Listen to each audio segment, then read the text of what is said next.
Hello दोस्तों, आइए चलिए सुनते हैं आज की कहानी। बहुत समय पहले की बात है। एक गांव में मनोहर नाम का एक मुसलमान कपड़े सिलने वाला रहा करता था। उसकी कपड़े सिलने वाली मशीन के ज़्यादातर उपकरण लकड़ी से बने हुए थे। एक दिन बहुत ज़्यादा बारिश होती है, जिस कारण बारिश का पानी उसके घर में भर जाता है। घर में बारिश का पानी भर जाने के कारण उसकी मशीन पूरी तरह से खराब हो जाती है। मशीन खराब हो जाने के कारण मनोहर बहुत परेशान हो जाता है। वह दुखी होकर सोचने लगता है कि अगर जल्द ही उसने अपनी इस मशीन को ठीक नहीं किया तो वह कपड़े सिलने का काम नहीं कर पाएगा और उसके परिवार को भूखा रहना पड़ेगा। यह सोचकर मनोहर जंगल जाने का फैसला कर लेता है ताकि वह अपना मशीन को ठीक करने के लिए अच्छी लकड़ी काट कर ला सके। फिर मनोहर इस विचार के साथ जंगल की ओर चल देता है। मनोहर पूरा दिन चलता रहता है, लेकिन उसे अपनी मशीन के लिए अच्छी लकड़ी वाला कोई भी पेड़ नज़र नहीं आता है।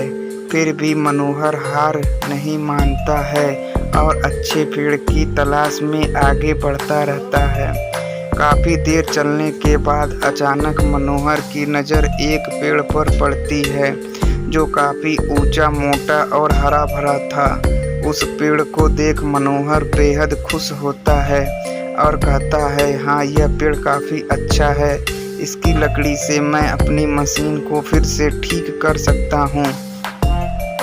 इस विचार के साथ मनोहर कुल्हाड़ी उठाकर जैसे ही पेड़ के तने पर मारने के लिए अपना हाथ ऊपर उठाता है, तभी पेड़ की डाल पर एक देवता प्रकट हो जाते हैं और देवता मनोहर से कहते हैं, मैं इस पेड़ पर रहता हूँ, आराम करता हूँ, इसलिए तुम्हारा इस पेड़ को काटना उचित नहीं होगा। वैसे भी किसी भी हरे पेड़ को काटना ठीक नहीं है। देवता की बात सुनकर मनोहर क्षमा मांगते हुए कहता है, हे देव, मैं मजबूर हूँ, मुझे इस पेड़ को काटना है। इस पेड़ की लकड़ी मेरी मशीन के लिए उत्तम है। बहुत ढूंढने के बाद मुझे यह पेड़ मिला है। अगर मैं इस पेड़ को नहीं काटूंगा तो मेरी मशीन खराब रह जाएगी और मैं कपड़े सिलने का काम नहीं कर पाऊंगा। इस वजह से मैं और मेरा परिवार भूखों मर जाएगा। मनोहर की बात सुनकर देवता कहते हैं, मनोहर, मैं तुम्हारे जवाब से खुश हूँ। तुम इस पेड़ को न काटो, इसके बदले तुम्हें जो वरदान चाहिए वो मांग सकते हो। मैं तुम्हारी इच्छा जरूर पूरी करूँगा। देवता से वरदान की बात सुनकर मनोहर कुछ देर विचार करके कहता है, हे देव, मैं वर के लिए अपने मित्र और पत्नी से राय लेना चाहता हूँ, इसलिए आप मुझे एक दिन का समय दीजिए। मनोहर के आग्रह को देवता मान लेते हैं और उसे एक दिन विचार करने के लिए दे देते हैं। एक दिन का समय लेकर मनोहर अपने घर की ओर चल देता है। रास्ते में उसे कई लोग मिलते हैं जो राजा बन जाना और उसे राज्य का मंत्री बन जाऊंगा, फिर हमें कोई कष्ट नहीं होगा और हम आराम से अपनी जिंदगी बिता पाएंगे। नए मित्र की बात मनोहर कहता है, मित्र, तुम बिल्कुल ठीक कह रहे हो। इस बारे में एक बार मैं अपने पत्नी से भी पूछ लूं, फिर मैं देवता से वरदान मांग लूँगा।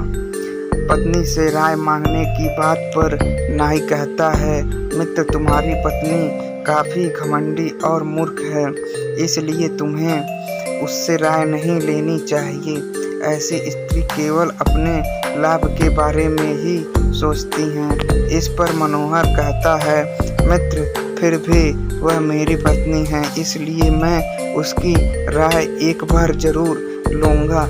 इतना कहते हुए मनोहर अपने घर की ओर बढ़ जाता है। घर पहुंचकर मनोहर जंगल में घटी पूरी घटना अपनी पत्नी को बताता है। देवता से वरदान मिलने की बात सुनकर मनोहर की पत्नी कहती है, राज्य मांगकर कोई लाभ नहीं। राजा की कई जिम्मेदारियां होती हैं, वह कभी सुखी से अपना जीवन नहीं बिता पाता है। राजा राम और नल भी राज्य होते हुए जिंदगी भर दुख में जिए। आप 2 हाथ से इतने अच्छे कपड़े सिलकर ठीक ठाक कमा लेते हैं। ऐसे में अगर आपके 2 सिर और 4 हाथ हो जाएं तो आप 2 गुने कपड़े सिल पाएंगे। इससे कमाई भी 2 गुनी हो जाएगी और आपका मन भी समाज में बढ़ेगा। पत्नी की यह बात मनोहर को समझ आ जाती है और वह देवता से वरदान मांगने जंगल की ओर चल देता है। जंगल पहुंचकर वह दोबारा देवता से मिलता है। देवता मनोहर को देखकर कहते हैं कि मनोहर मांगो, क्या वर मांगना है तुम्हें? मनोहर देवता से कहता है, हे देव, आप मुझे 2 सिर और 4 हाथ दे दीजिए।